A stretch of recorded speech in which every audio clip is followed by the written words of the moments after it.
It is my absolute pleasure to be joined today by author Wayne R. Ferren Jr. He is the author of the newly released book, Conscientious Objector, A Journey of Peace, Justice, Culture, and Environment. And so, Wayne, tell us about this book. Thank you, Stacy. Happy to be here, and hello, folks.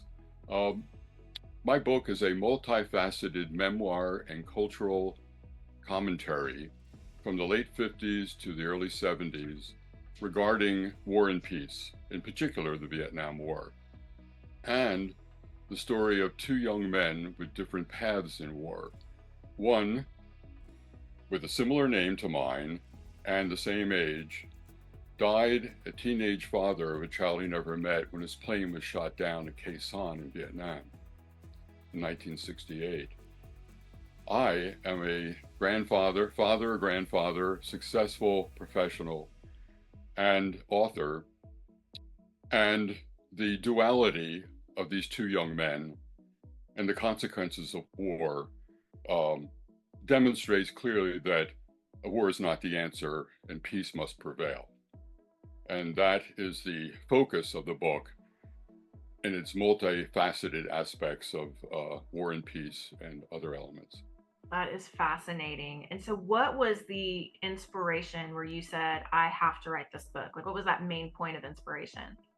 Well, there's several. One, when I was had received a low lottery number during the draft in 1969. I graduated from college in 1970, and I was confronted with the fact that I was going to be drafted.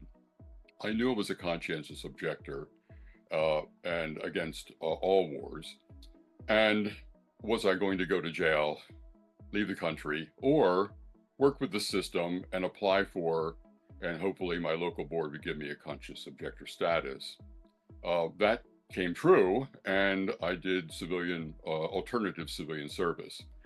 My claim was ecological, scientific, ethical, and based on some transcendental beliefs that I have. So I felt the story was untraditional and worthy of inspiring other young people that there's a pathway and you can find it. Well, I never got to write the book that I wanted to, and nearly 50 years later, I happened to be searching the internet and found my name on the Vietnam War Memorial. And I was just like, totally like, what? How could this be? Well, it turns out it's Jerry Wayne Ferren from St. Louis, born the same year I was born, who died when his plane was shot down. And I felt I had to write the story about these two young men with nearly the same name, born the same year, with totally different paths. And so the earlier inspiration of writing for young people as an example of how to overcome challenges was further inspired by a young man who died because of war. And that really inspired me to take the 5 years to do the research and write the book and finally successfully get it released, and now as an audiobook. That's incredible. And that is an amazing story that the names were so close. The years were the same. And makes for, that's just uncanny, right? I mean, that's incredible. So, Right. so is there anything else you'd like to share with us today about you, your book, or the message behind the book?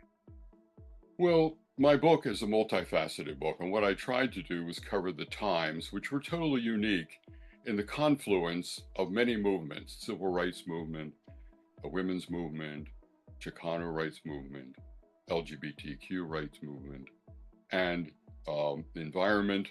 First Earth Day, I was the chair of the Earth Day celebrations at Rutgers. Um, these were important times, and anti-war elements were huge. In music, I covered Woodstock. I was there, and Atlantic City Pop Festival, the Earth Day issues, and movies of the time all come together in this confluence that was unlike anything in American history and unique to this day, and actually changed the country. And so, living that experience, I wanted to put the context of war and peace in the context of the environment, civil environmental rights and show the complexity of the time, and that living that has made me who I am today, still interested and active in environmental issues and war and peace issues, and which are relevant today given the wars we have. And war is clearly never the answer, but the cultural damage and ecological damage and other things that occur.